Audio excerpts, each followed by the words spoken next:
अस्सलाम वालेकुम and welcome back to academia zoology का। तो बेटा जो आज का लेक्चर होगा ये हमारी क्लास 10th का पहला चैप्टर है, दैट इज़ लाइफ प्रोसेसेस। ठीक है, एक्चुअली क्या है, हमने क्या कहा था, हम वीक में 3 क्लासेस 9th के डालेंगे और 3 क्लासेस 10th के। जैसा कि कल 9th का एक क्लास आया अब आज जो है, आज का क्लास जो है ये क्लास 10th का होगा। एंड क्लास 10th का जो हमने आज पहला चैप्टर उठाया है दैट इज़ लाइफ प्रोसेसेस। ठीक है, एक बहुत इंपॉर्टेंट चैप्टर है जिसमें बहुत अच्छी चीज़ें हैं देखने को। ठीक है, जो हम आगे जाकर भी डिस्कस करेंगे। ठीक है, तो आज जो हम डिस्कस करने वाले हैं वो है बेटा लाइफ प्रोसेसेस।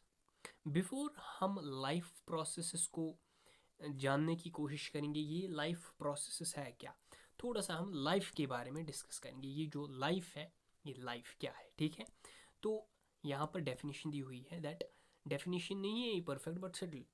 ठीक है, लाइफ क्या है, लाइफ इसने यहाँ पर क्या लिखा है, life is a unique characteristic that differentiates living organisms from non living objects. ठीक है बेटा, living organisms show a set of vital functions that keep them alive, help them grow, reproduce, and respond to their environment. Okay, to maintain life, organisms perform a series of biological activities, and these activities are collectively called as life processes. In short, clear है बेटा, जो ये definition इसने दी है, इसने कहा है life एक ऐसा कैरेक्टरिस्टिक है, एक यूनिक कैरेक्टरिस्टिक है जो एक लिविंग ऑर्गेनिज्म को डिफरेंशिएट करता है from non living objects. Clear है ये बात? ओके, नॉन लिविंग ऑर्गेनिजम्स जो हैं बेटा वो कोई भी लाइफ प्रोसेस नहीं करते। ठीक है, लाइक लाइक मतलब लिविंग ऑर्गेनिजम्स जो करते हैं life process, like no they show growth, reproduce करते हैं ये। ठीक है, they respond to their environment. ठीक, बट नॉन लिविंग ऑर्गेनिजम्स ऐसे करते नहीं हैं। ठीक है, नॉन लिविंग ऑब्जेक्ट्स ऐसे नहीं करते। ठीक, तो अब जो बात है आपके सामने बेटा, ये लिविंग ऑर्गेनिज्म और नॉन लिविंग ऑर्गेनिज्म की है। यानी कि अब बात है हमारे पास लिविंग ऑर्गेनिज्म और नॉन लिविंग की। क्लियर है ये बात? एनिमेट एंड एनिमेट की। लिविंग ऑर्गेनिज्म क्या है, नॉन लिविंग ऑर्गेनिज्म क्या है बेटा? There are some specific characteristics या कैरेक्टरिस्टिक फीचर्स, ठीक है, which are present in living organisms so that we can identify them that these are living organisms। वो कौन से क्या कहते हैं, कैरेक्टरिस्टिक फीचर्स हैं जिनकी वजह से, जिनकी हेल्प से हमें ये पता चलेगा ये जो ऑर्गेनिज्म है ये लिविंग है या नॉन लिविंग है। Number first, that is very important. पहली बात ये है कि अगर कोई ऑर्गेनिज्म ग्रोथ शो करता है, व्हाट डू वी से, ये लिविंग ऑर्गेनिज्म है भाई, कि ये ग्रोथ मतलब ये ग्रोथ करता है। सिंपल टर्म्स, ये मूवमेंट करता है। क्लियर है, मूवमेंट करता है। ठीक है, इन सिंपल टर्म्स भी से ये रिप्रोड्यूस करता है। ठीक है, यानी कि ये एक से अनेक ऑर्गेनिजम्स बनाता है, मतलब एक ऑर्गेनिज्म अपने स्पीशीज़ का मल्टीप्लिकेशन करता है, रिप्रोड्यूस करता है। ठीक है, कंटिन्यूशन ऑफ स्पीशीज़ करता है। ठीक है, तो इस वजह से हमें क्या लगता है पता, ये जो लिविंग ऑर्गेनिज्म है ये क्या है, लिविंग है। ठीक है, मेटाबॉलिज्म करता है ये। ठीक है, मेटाबॉलिज्म करता है यानी कि इसमें डिफरेंट केमिकल रिएक्शंस होती है इसकी बॉडी में। ठीक है, ये सारी चीज़ें जो हैं ये एक नॉन लिविंग में बेटा नहीं होती हैं बिल्कुल भी। ठीक है, नॉन लिविंग में ये नहीं होती, ये किस में होती हैं, लिविंग लिविंग में होती है। क्लियर? तो और एक इम्पॉर्टेंट चीज़ यहाँ पर याद रखनी है आप सबको, वो ये है कि लिविंग ऑर्गेनिज्म तो ठीक है, we have the characteristic features, मतलब जिनकी वजह से हम लिविंग ऑर्गेनिज्म को आइडेंटिफाई करेंगे। नॉन लिविंग्स में ये सब नहीं होती है, हमें लगता है पता है भाई ये जो है ये नॉन लिविंग है। ठीक है, but there is an exceptional case that is virus. Clear है बेटा, ये जो वायरसेस होते हैं ये नॉन लिविंग भी होते हैं, ये लिविंग भी होते हैं। Both the characteristics, show both the characteristics. बेटा देखो एक बात है, इनकी जो बॉडी होती है वो एसेल्यूलर स्ट्रक्चर होती है। ठीक है, दो इनके पास जेनेटिक मटेरियल होता है, but they only work when they enter a host organism. ठीक है, जब भी बेटा किसी होस्ट ऑर्गेनिज्म में एंटर करते हैं, किसी पैरासाइट में मान लो हम ये एंटर करते हैं, तो ये वहाँ पर जो फिर इनका काम शुरू होता है, ये उसी ऑर्गेनिज्म का फिर जो उसकी बॉडी है, ठीक है, उसको यूज़ करते उसको यूज़ करके ये अपने आप को रेप्लिकेट करते हैं और अपनी तादाद बढ़ाते हैं। क्लियर है ये बात? ओके, तो ये वायरसेस की थोड़ी सी बात है। और एक इम्पॉर्टेंट चीज़ अगर आपको अब कहे कोई, ये जो लिविंग थिंग्स है ये है क्या, असल में हमें बात लिविंग थिंग्स की करनी है, हमें इन दोनों को छेड़ना नहीं है आगे जाकर, ठीक है। बात लिविंग थिंग्स की होगी, ठीक है, क्योंकि जितनी भी लाइफ प्रोसेसेस होंगी, यानी कि वो प्रोसेसेस जिनकी वजह से एक ऑर्गेनिज्म सर्वाइव करता है, ठीक है, वो प्रोसेसेस वो तो लिविंग ऑर्गेनिज्म्स में होंगी। तो we can say in a very better way that I can't write it down here, space कम है, बट सिर्फ याद रखो दैट लिविंग थिंग्स जो है, जो ये लिविंग थिंग्स हैं, these are complex organisations of molecules, ठीक है।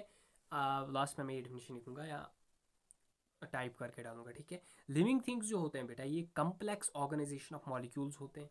क्लियर? जो परफॉर्म करते हैं कुछ life processes such as growth, such as metabolism, such as reproduction, या बाकी और भी कोई लाइफ प्रोसेस, ठीक है, जो डिस्टिंग्विश करते हैं इनको from non living matter. Clear है ये बात? अब आप जानने की कोशिश करो ये जो लाइफ प्रोसेसेस हैं, ये लाइफ प्रोसेसेस हैं क्या असल में, ठीक है। तो देखो, ये जो लाइफ प्रोसेसेस हैं बेटा, लाइफ प्रोसेसेस क्या लिखा है इसने, life processes are the basic functions carried out by living organisms that are essential for maintaining life. क्या कहा, ये बुनियादी फंक्शंस है, बेसिक फंक्शंस हैं which are carried out by living organisms, जो लिविंग ऑर्गेनिजम्स कैरी आउट करते हैं, ये वो फंक्शंस हैं। एंड ये फंक्शंस एसेंशियल है, ज़रूरी किस लिए है, फॉर मेंटेनिंग लाइफ, ठीक है। इन प्रोसेस में क्या कहा है, इसने कहा है कि दीज इंक्लूड न्यूट्रिशन, जो आपके सिलेबस में है, और जो मेन लाइफ प्रोसेसेस हैं वो यही है, न्यूट्रिशन है, रेस्पिरेशन है, transportation, excretion, reproduction, growth, control and coordination. दो these three are not in your syllabus, but पहले के चार आपके सिलेबस में हैं और पढ़ने हैं, ठीक है। ये मेन चार है, न्यूट्रिशन, रेस्पिरेशन, ट्रांसपोर्टेशन, एक्सक्रीशन, ये मेन चार क्या है, लाइफ प्रोसेसेस है। क्लियर है ये बात? ओके। हाँ, देखो एक और इम्पॉर्टेंट, बहुत इंपॉर्टेंट बात है ये कहा है इसने, why are life processes necessary, ज़रूरी क्यों है लाइफ प्रोसेसेस, क्या हम लाइफ प्रोसेसेस के बगैर ज़िंदा रह सकते हैं, ठीक है। अरे नहीं रह सकते ना, क्योंकि ये ज़रूरी है हमारी मतलब हमारे सर्वाइवल के लिए, ओके, मेंटेनेंस ऑफ लाइफ के लिए ये इंपॉर्टेंट है। क्यों है नेसेसरी, इसने कहा है एनर्जी रिक्वायरमेंट, कहा है जितने भी लिविंग ऑर्गेनिजम्स है they need energy to perform daily activities, from moving to thinking, from moving to thinking के लिए भी एनर्जी चाहिए, ठीक है। तो एक इंपॉर्टेंट चीज़ है यहाँ पर, जो एनर्जी रिक्वायरमेंट है ये कब आएगा, जब हमारी बॉडी में कुछ सर्टन लाइफ प्रोसेसेस होंगी, ठीक है।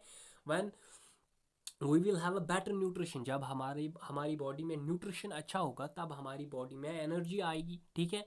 तो इम्पोर्टेंट क्या है, ये इंपॉर्टेंट लाइफ प्रोसेस जो है हमारी एक न्यूट्रिशन है, ठीक है। न्यूट्रिशन के बिना तो हम एनर्जी ऑब्टेन नहीं कर सकते, ठीक है। तो it is important, life processes are important, so why, because of the energy requirement, ये ऑर्गेनिजम्स को एनर्जी प्रोवाइड करती है, ठीक है, to perform their daily activities. Clear? Number second, life processes are important because of maintenance and repair, ठीक है। देखो sales का जो वेयर आउट होना है, ठीक है, and when cells get damaged, ठीक है, they need continuous repair and replacement. All this happens because of what, because of life processes that happen in our body, ठीक है। सर्वाइवल एंड ग्रोथ के लिए इंपॉर्टेंट है, ठीक है। Organisms must intake food, respire and excrete wastes to survive. अगर ये सब चीज़ें होंगी नहीं तो ऑर्गेनिज्म जिंदा कैसे रह सकता है, ठीक है। How can an organism survive if these things, these life processes are not happening. तो लाइफ प्रोसेसेस इसीलिए ज़रूरी है क्योंकि these are necessary for what, survival and growth. Clear है? क्या कहते हैं हम, life processes are necessary because because for what, adaptation to environment. देखो ऑर्गेनिज्म जो होते हैं they must regulate internal processes to adjust to external changes. Clear है? That's why these life processes are necessary. Okay, अब यहाँ पर कुछ essential life processes की बात की है इसने, ठीक है। ये जो चैप्टर है इसमें हमें चार लाइफ प्रोसेसेस इंपॉर्टेंट पढ़नी है। Number one is among them, number one is nutrition, ठीक है। देखो ये जो न्यूट्रिशन है ये एक इंपॉर्टेंट लाइफ प्रोसेस है जो हमें यहाँ पर पढ़नी है। हम अलग से इसको अच्छे से पढ़ने की कोशिश नहीं बल्कि पढ़ेंगे ज़रूर, ठीक है। तो ये जो न्यूट्रिशन है क्या कहा, ये एक ऐसी प्रोसेस है, it's the process of obtaining and utilising food, obtaining and utilising food to get energy and materials for growth and repair, ठीक है। फिर कहा है प्लांट्स में ये न्यूट्रिशन ऑटोट्रॉफिक मोड से होती है, ऑटोट्रॉफिक न्यूट्रिशन जिसे हम कहते हैं, एनिमल्स में हेटेरोट्रॉफिक न्यूट्रिशन मोड से ये न्यूट्रिशन होती है, ठीक है। फिर इसने कुछ टाइप्स भी दी है जो हम आगे जाकर पढ़ेंगे, ठीक है। ये जो बेटा न्यूट्रिशन होती है ना, ये एक ऐसी प्रोसेस होती है जिसमें जो ऑर्गेनिजम्स होते हैं they obtain food and utilize, actually in deep terms nutrients की बात हो रही है, ठीक है। अब ये जो न्यूट्रिएंट्स है ना बेटा, जो एक ऑर्गेनिज्म ऑब्टेन करता है ये न्यूट्रिएंट जो है, ओके, अब ऑब्टेन तो किए, दीज न्यूट्रिएंट्स और the actual source of energy, ठीक है, जो कहाँ से आते हैं, हमारी बॉडी के बाहर से आते हैं, ठीक है। ओके, ये जो न्यूट्रिएंट्स हैं, ये जो न्यूट्रिएंट्स है बेटा, ये मेनली अगर हम बात करेंगे ना, पूरी ज़िंदगी की पूरी जो लाइफ है, मतलब हमारे जो अर्थ पे लाइफ है, it's mainly dependent upon the carbon based molecules like carbohydrates, proteins, fats, these are actually the nutrients that are present in the food. Clear है, ये हमारे लिए इंपॉर्टेंट है, इसीलिए हम इसको न्यूट्रिशन कहते हैं आगे जाकर, ठीक है। तो जो भी ये न्यूट्रिएंट्स हैं, मोस्ट ऑफ दीज न्यूट्रिएंट्स जो है ये कार्बन बेस्ड न्यूट्रिएंट्स है। क्लियर है, केमिस्ट्री वालों को पता होगा, क्लियर, जो केमिस्ट्री अच्छे से पढ़ता है कार्बन वगैरह क्या है, ठीक है। अब ये जो न्यूट्रिशन है बेटा डिफरेंट ऑर्गेनिजम्स का, it involves different processes. Clear है, हर कोई ऑर्गेनिज्म एक ही तरह से न्यूट्रिशन तो नहीं करता। जैसे कि हमने प्लांट्स की बात की, प्लांट्स की न्यूट्रिशन कैसे होती है, ये ऑटोट्रोफिक न्यूट्रिशन होते हैं, they make their own food, ठीक है, by the process called photosynthesis. Animals में ऐसे नहीं होती है, एनिमल्स में हेटेरोट्रोफिक न्यूट्रिशन होती है। क्लियर है ये बात, ओके। उसके बाद जो हमारी सेकंड मैन जो यहाँ पर क्या क्या कहते हैं हम इसको, लाइफ प्रोसेस है, वो है रेस्पायरेशन। बेटा बेटा ये जो रेस्पायरेशन है एक ऐसी प्रोसेस है which involves the break down of food, ठीक है, break down of food to release energy, to release energy. Mostly यहाँ पर जो स्टूडेंट्स हैं वो कंफ्यूज होते हैं दो चीज़ों में, एक तो रेस्पायरेशन, एक ब्रीदिंग। बेटा रेस्पायरेशन एंड ब्रीदिंग डिफरेंट है, ठीक है, रेस्पायरेशन एंड ब्रीदिंग ये दो डिफरेंट प्रोसेसेस है। क्लियर है ये बात, आगे जाकर हम इसके बारे में भी थोड़ा सा डिस्कस करने की कोशिश करेंगे, ठीक है। तो रेस्पायरेशन एक ऐसी process which involves the break down of food glucose to release energy. अब यहाँ पर रेस्पायरेशन पढ़ेंगे हम इस चैप्टर में, या तो एरोबिक रेस्पिरेशन होगी जो विदाउट ऑक्सीजन होते हैं, या तो एनारोबिक रेस्पिरेशन होगी that is without oxygen. Clear है ये बात, ओके। तो ये क्या है फिर रेस्पिरेशन, अब आपको क्या समझ आया, हमने कहा ये एक ऐसी प्रोसेस है which involves the break down of nutrients, ठीक है। एंड ये जो ब्रेक डाउन ऑफ न्यूट्रिएंट्स होता है बेटा, ये ऑक्सीडेशन की हेल्प से होता है, थ्रू ऑक्सीडेशन। क्लियर है, ओके। तो इस रेस्पिरेशन प्रोसेस को टेक आउट करने के लिए मोस्टली जो हमारे ऑर्गेनिजम्स हैं वो एयर, जो ऑक्सीजन लेते हैं वो कहाँ से लेते हैं, आउटसाइड द बॉडी से, ठीक है। इसके बाद और एक इम्पॉर्टेंट लाइफ प्रोसेस है हमारे पास, दैट इज ट्रांसपोर्टेशन। बेटा यहाँ पर क्या लिखा है, ये जो ट्रांसपोर्टेशन है एक ऐसी प्रोसेस है which involves the transporting of essential substances like oxygen, carbon dioxide, food, water, hormones and wastes throughout the body, ठीक है। once again, ये जो ट्रांसपोर्टेशन है एक ऐसी प्रोसेस है which involves the transporting of essential substances like oxygen, like carbon dioxide, food, water, hormones and waste materials throughout the body. Clear है, plants में ये होता है through xylem and phloem, animals में होता है सर्कुलेटरी सिस्टम। बेटा हमें इसके बारे में पढ़ना है आगे जाकर, ठीक है। देखो अगर हम थोड़ा सा डीपली पढ़ने की कोशिश करेंगे ना ट्रांसपोर्टेशन को, तो हम ये कहेंगे ये जो ट्रांसपोर्टेशन है बेटा, क्या कहा मैंने, it is the process of transporting of essential substances like oxygen, carbon dioxide, ठीक है। यहाँ पर दो केसेस बनते हैं बेटा, ठीक है, एक सिंगल सेल्ड है एंड देखो पहले हम सिंगल सेल्ड की बात करेंगे। अगर हम सिंगल सेल्ड ऑर्गेनिजम्स की बात करेंगे, फॉर एग्जांपल हमारे पास अमीबा है, is a single celled organism, ठीक है। तो यहाँ पर अमीबा में कोई स्पेसिफिक ऑर्गन्स नहीं है, ठीक है, इसमें कोई स्पेसिफिक ऑर्गन्स नहीं है, किसके लिए, न्यूट्रिएंट्स इनटेक करने के लिए, ऑक्सीजन लेने के लिए, वाटर लेने के लिए, रिमूवल ऑफ वेस्ट्स के लिए यहाँ कोई स्पेसिफिक ऑर्गन नहीं है, क्योंकि ये सिंगल सेल है, यहाँ पर सारा काम तो एक ही सेल को करना पड़ेगा, ठीक है।